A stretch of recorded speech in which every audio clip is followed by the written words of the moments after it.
Salut les petits potes, j'espère que vous allez bien. Aujourd'hui on se retrouve pour 24 nouveaux threads d'horreur. Alors non, ce sera que 3 threads d'horreur, mais je vous préviens, ils sont vraiment très bien. Bon, je te propose qu'on perde pas plus de temps. Si tu veux soutenir, tu connais le petit pouce bleu et l'abonnement. Si tu veux plus d'actu, ça se passe sur Insta. Et puis nous, on est parti.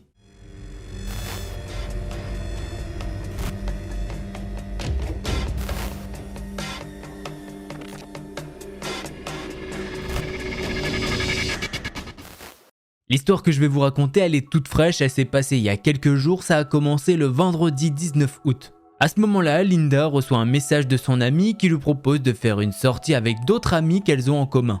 Linda lui répond que yes, elle peut venir. Avant de partir de chez elle, elle appelle son amie et elle reste pendant 10 minutes à discuter comme ça jusqu'à ce que son bus arrive. Bon, pendant qu'elles sont au téléphone, l'autre amie, elle était en train de promener son chien. Cette amie est rentrée chez elle et elle a commencé à se faire à manger. Puis au bout d'un moment, pendant la conversation, son amie lui dit « Il y a quelqu'un qui essaye de rentrer chez moi. Il essaye de forcer ma porte. » Apparemment, il faut savoir que cette amie, justement, elle habite dans un quartier pas super bien fréquenté. Et là-bas, apparemment, c'est plutôt normal de forcer les portes des gens. Mais justement, pendant ce temps-là, le bus de Linda arrive et elle dit alors à son amie « Bon allez, je dois te laisser, il y a mon bus, à tout à l'heure et évite d'être en retard cette fois-ci. » Linda monte alors dans le bus pour rejoindre le lieu de rendez-vous. Et sur le lieu du rendez-vous se trouve Lisa, une autre amie. Il y a vraiment tout le monde qui est en retard. Elle décide donc d'avancer, d'aller rejoindre les autres à un autre point de rendez-vous un petit peu plus proche de chez elle. Et justement, à l'autre point de rendez-vous, Linda, elle peut voir Lera avec qui elle était plutôt en appel. Et Lera, elle paraît vraiment paniquée. Mais bon, Linda apparemment elle se dit que c'est pas grave et elle laisse couler. Tout le petit groupe part alors faire une journée bowling.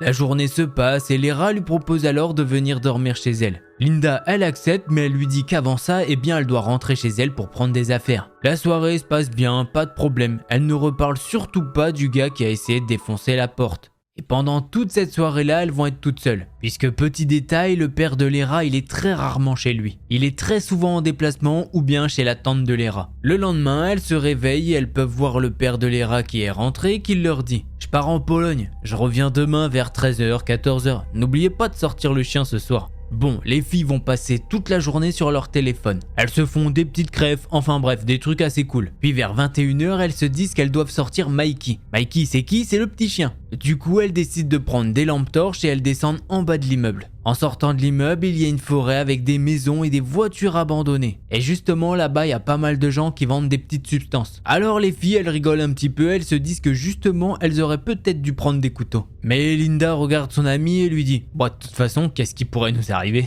Du coup, elles décident de s'aventurer dans la forêt. Mais à un moment, dans leur balade, elles peuvent entendre des bruits bizarres. Lera pointe alors sa lampe torche vers les bruits. Et oui, effectivement, il y a bien quelque chose. Mais au début, elles se disent que c'est sûrement un animal. Mais quelques secondes après, elles vont voir que ce n'est pas ça du tout. C'est un humain qui est sorti de là et il court à toute vitesse. Alors, sans rien se dire, les filles sont reparties en arrière et ont couru pour rentrer chez elles. Une fois remontées, elles paniquent. Directement, les filles se sont dit que le père de Lera est russe et forcément il doit planquer des armes chez lui. Bon, c'est un petit préjugé de la part des filles, mais apparemment, c'est bien vrai. Il cache effectivement des armes chez lui. Et justement, elles en ont pris une ou deux. Et en même temps, elles vont alors se créer un code. Comme ça, s'il y a le moindre problème, eh bien elles pourront dire ce code. Linda ne se sent vraiment pas très bien, donc elle décide d'aller dans la chambre pour se reposer un peu. Lera, quant à elle, se lève pour aller préparer le repas. Mais à un moment, Lera, elle dit à voix haute le code. Bon, malheureusement, en vrai, il se passe rien, c'est juste qu'elle a pas envie d'être toute seule. Linda est donc sortie et elle est dans la cuisine pour lui tenir compagnie. À un moment donné, le chien s'est mis devant la porte d'entrée car il y a du bruit sur le palier. Linda rassure le chien comme elle le peut et tous ensemble, ils vont alors se caler sur le canapé. Elles se mettent un petit film mais au moindre bruit, elles coupent le son du film. Et elles se mettent à écouter étant donné qu'elles sont en flip total. Quelques temps après, elles coupent le film et vont dormir. Enfin, à vrai dire, elles commencent à partir dormir. Puisqu'au moment d'y aller, elle peut entendre que quelqu'un essaye d'ouvrir la poignée de la porte. Elle se retourne alors et en plus d'entendre quelqu'un essayer d'ouvrir la porte,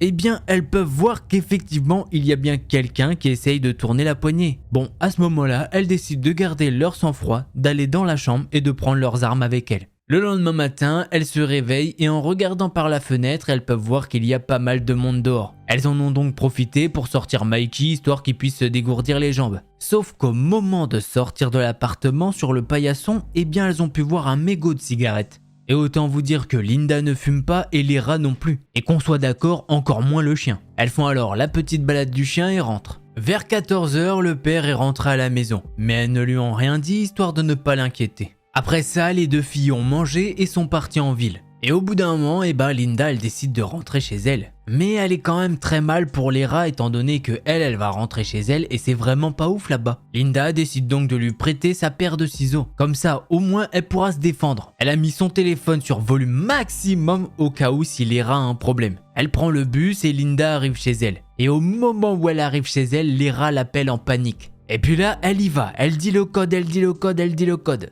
Elle est en train de dire à Linda que quelqu'un est vraiment en train de la suivre. Elle se trouve à côté de la forêt qui est proche de son bâtiment. Linda lui dit qu'elle va rester au téléphone avec elle jusqu'à ce qu'elle rentre chez elle. Les rats arrivent enfin à rentrer chez elle et malheureusement son père n'est déjà plus là. Mais ça va, cette soirée-là, rien ne s'est produit de plus. Quelques jours vont alors passer. Et justement, il y a quelqu'un qui vient toquer à la porte de chez les rats. Sauf que cette fois-ci, le père il était là. Et autant vous dire qu'il fait 1m95 et qu'apparemment il est hyper baraqué. Il se rapproche alors de la porte d'un pas déterminé et l'ouvre d'un ton sec. Il dit alors putain c'est qui? Sauf que quand il a ouvert la porte il y avait plus personne. Juste il peut entendre des bruits de pas dans les escaliers de quelqu'un qui est en train de les dévaler à toute vitesse. On refait un petit bond, on est le 26 août et cette fois c'est Linda qui est toute seule chez elle. Et maintenant elle peut entendre que quelqu'un essaye de rentrer là où elle habite. La poignée de la porte d'entrée bouge toute seule. Linda essaye de se calmer du mieux qu'elle peut. Elle appelle plein de gens histoire de ne pas paniquer. Elle va dans sa chambre et s'enferme, puisqu'elle peut entendre des bruits de pas dans son jardin, suivi d'un bruit de quelqu'un qui saute son portail. Le lendemain, elle est sortie dans son jardin et elle a pu voir qu'il n'y avait rien, sauf effectivement de l'herbe écrasée qui indique que quelqu'un est vraiment passé par là. Et voilà, c'est ainsi que se termine cette histoire. Bon, pendant l'histoire, j'ai rien dit sur le fait que Léra, elle appelle sa copine pour lui dire « Il y a quelqu'un qui essaye de rentrer chez moi ». Et Linda lui répond simplement « Ouais, c'est cool, mais sois pas en retard au rendez-vous au fait. » Sympathique l'amitié, ça fait plaisir, hein. Sachant qu'après, quand elle était avec elle, elle avait pas du tout ce même discours, hein. Bref, ça peut arriver, mais en tout cas, Léra, j'aimerais bien qu'elle déménage. Ça a vraiment pas l'air fou là où elle habite. Allez, passons maintenant au second thread d'horreur.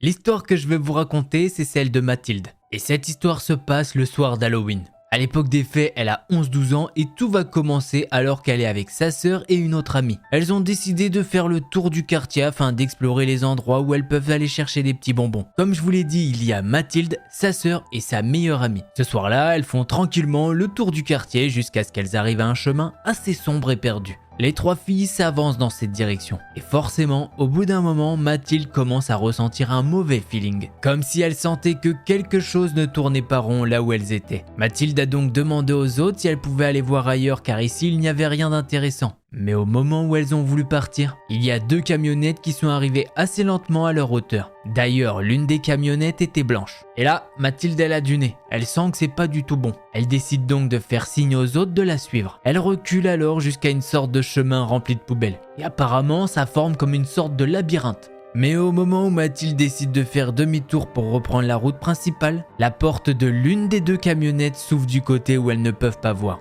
De peur, Mathilde va prendre la main de sa petite sœur et de sa meilleure amie et va décider de courir dans le grand labyrinthe. Malheureusement, en courant, Mathilde et sa sœur ont perdu la meilleure amie. Et pendant leur course, la sœur de Mathilde est épuisée. Elle décide alors de se cacher derrière une poubelle. Elles attendent un peu et pendant cette attente, Mathilde a pu apercevoir le visage d'un des gars dans la camionnette. Mais malheureusement, les gars sortis de la camionnette ont commencé à se mettre en mouvement. Elle va alors nous décrire celui qui était le plus flippant. Elle va alors nous décrire celui qui hante ses nuits. Cet homme portait un masque de lapin avec une batte de baseball dans la main. Et autant vous dire qu'elle s'en souvient très bien étant donné qu'il était très proche de là où elles étaient cachées. Elle attend patiemment avec sa sœur. Elle essaye de se rassurer en silence. Et dès que Mathilde entend que cet homme est parti, elle recommence alors sa course en prenant des chemins étroits. Et apparemment, au bout de ce labyrinthe, il y a une porte qui mène directement au parc de son quartier. Mathilde et sa sœur passent la porte rapidement et elles sortent enfin de cet enfer. Et elles peuvent voir au loin leur meilleure amie qui est déjà sortie de là. Elles vont alors rentrer chez elles. Et le lendemain soir, elles décident de continuer la chasse aux bonbons. Pendant leur marche, les trois filles passent devant un buisson. Et au moment où Mathilde passe devant ce buisson, elle remarque qu'il y a une personne qui est dedans. Forcément, elle recule directement et le gars se met à sortir de ce buisson. Le gars est vêtu d'un costume de clown et il porte dans la main un couteau. Quand elle a vu ça, Mathilde elle a directement crié de toutes ses forces et elle a pris pareil les mains de ses petites copines. Et elles ont couru comme des folles. Apparemment, quand elle a regardé en arrière, le clown ne les a pas suivis. Et c'est même le contraire, il est parti dans le sens opposé. Voilà, c'est ainsi que se termine ce thread d'horreur. Alors attention, là moi je mets un petit disclaimer. La partie 1 de l'histoire, je me dis pourquoi pas. Mais le truc c'est quand elle me dit ouais, le lendemain on a refait la chasse aux bonbons. Alors déjà normalement le premier jour d'Halloween en France pour avoir des bonbons, bah faut se lever tôt. Mais là elles ont carrément fait le lendemain et il y avait encore des mecs qui jouaient le jeu. Encore le soir d'Halloween qu'il y ait des mecs qui fassent des pranks et tout, ça je peux y croire. Le lendemain c'est que les mecs ils ont quand même un grain.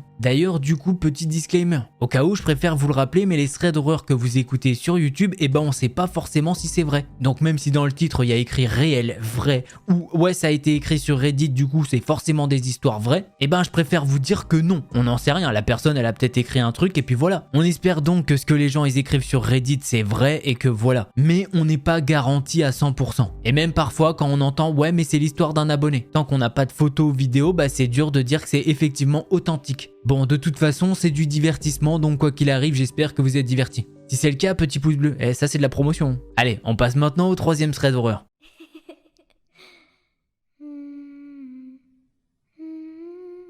L'histoire que je vais vous raconter, c'est celle de Victoire. À cette époque-là, Victoire a 13 ans. C'est l'été et toute sa famille s'est réunie dans la grande maison de ses grands-parents. Un soir, les parents de Victoire, ils ont décidé qu'avec les grands, ils mangeraient tous au restaurant. Ils vont alors laisser la garde des plus petits à Victoire et à sa grande sœur Luna qui a 16 ans. Au début de la soirée, tout se passe bien. Elle mange devant un film pour enfants avec les petits cousins. Mais vers 21h vient l'heure imposée par l'oncle de Victoire pour aller coucher les petits. Mais bon, les deux grandes sœurs sont plutôt cool et elles décident de laisser les enfants lire un petit peu. Juste la petite consigne, c'est que si les parents reviennent, ils doivent absolument faire semblant de dormir. Les enfants sont donc à l'étage, Victoire et sa sœur regardent la télé dans le salon du rez-de-chaussée. Au bout d'un moment, Victoire elle se dit qu'elle va aller se changer, du coup elle se rend en direction de la salle de bain. Et pendant qu'elle y va, elle peut entendre une voiture se garer dans l'allée. Mais bizarrement, la lumière automatique ne s'allume pas. Alors que bon, elle aurait dû s'allumer depuis un petit moment. C'est comme si les adultes étaient restés dans la voiture. Et que par conséquent, ils n'avaient pas déclenché la lumière automatique. Victoire décide alors de regarder à la fenêtre. Et elle aperçoit une silhouette marcher dans leur jardin qui longe la haie pour que personne ne puisse le repérer. Tout de suite, Victoire elle panique et elle verrouille la porte de la salle de bain là où elle se trouve. Elle éteint carrément la lumière et elle prie pour que cette silhouette ne l'ait pas vue. Mais malheureusement, Victoire réalise trop tard qu'elle a laissé sa sœur dans le salon et que les petits cousins sont à l'étage. Et quand je vous dis que c'est trop tard, c'est car elle entend la porte de la véranda s'ouvrir. Victoire est en panique totale et elle est au bord des larmes. Elle sait que sa famille est en danger et elle est impuissante, elle ne peut rien faire pour eux. Elle est tétanisée car elle peut entendre quelqu'un dans le salon et que la télé vient de s'éteindre. Puisqu'effectivement, je vous le rappelle, Luna est normalement dans le salon. Victoire va alors grimper sur le lavabo de la salle de bain et elle sort par la fenêtre qui débouche sur le toit du garage. Depuis le toit du garage qui est aussi grand que celui d'une toute petite maison, elle peut voir la fenêtre de la chambre de ses cousins. Et heureusement, il n'y a aucune lumière allumée. Alors, elle sait pas si c'est vraiment censé la rassurer, mais elle se dit que peut-être ils ont entendu l'intrus et ils se sont cachés. Victoire est alors restée là plusieurs minutes sur le toit du garage. Mais à vrai dire, elle nous dit qu'elle a plus l'impression que ça a duré pendant des heures. Soudain, elle a entendu des sirènes de police. Elle fonce alors vers la fenêtre pour re-rentrer dans la salle de bain. Elle sort de la salle de bain et se rue dehors en direction de la voiture de police. Elle est vraiment soulagée. À ce moment-là, Victoire, c'est la première fois qu'elle est vraiment heureuse de voir la police. Quelques minutes plus tard, alors qu'une policière lui pose des questions, les officiers qui étaient rentrés dans la maison un petit peu plus tôt sont ressortis avec les cousins et sa grande sœur. Bien évidemment, quand ils sont sortis, ils ont donc expliqué leur version des faits. Apparemment, c'est Luna, la sœur de Victoire, qui a appelé la police. Comme Victoire, elle a pu remarquer qu'il y avait une voiture qui était venue dans l'allée. Et elle aussi, également, elle a compris que quelque chose n'allait pas. Du coup, elle a regardé et elle a pu voir qu'il y avait un homme dans le jardin. Elle en a alors profité pour aller se planquer. Et justement, elle aussi, elle a pu entendre cet homme s'asseoir dans le canapé et éteindre la télé. Et de leur côté, les petits cousins, eh bien, ils ont éteint la lumière étant donné qu'ils pensaient que c'était les parents. Bien évidemment, en entendant les sirènes de police, l'intrus est sorti par là où il était rentré. Mais dans sa fuite, il a laissé sa voiture dans l'allée. Et ce que les policiers ont trouvé était vraiment bizarre. Le coffre de la voiture était tapissé de plastique. Les parents de Victoire sont rentrés 15 minutes après. Et je peux vous dire qu'ils ont tous dormi à l'hôtel durant une semaine. Et oui, effectivement, il craignait vraiment que ce mec revienne dans la maison. Malheureusement, Victoire n'a jamais eu plus de nouvelles de ça de la police étant donné que l'investigation n'a pas été très loin. Alors je suis pas un expert scientifique ou quoi, mais bon, le coffre qui est tapissé de plastique, c'est quand même très bizarre. On a déjà entendu parler de ça un petit peu dans les true crime et quoi, et ça annonce rien de bon. Et ben voilà les petits potes, ces 3 histoires sont maintenant finies. Si vous avez kiffé, vous savez ce qu'il vous reste à faire, c'est un petit pouce bleu et un abonnement. Si jamais tu veux plus de threads d'horreur, je t'invite à aller voir un de ces deux là. Nous, on se retrouve très bientôt, je vous dis à la prochaine, tchuss les petits potes.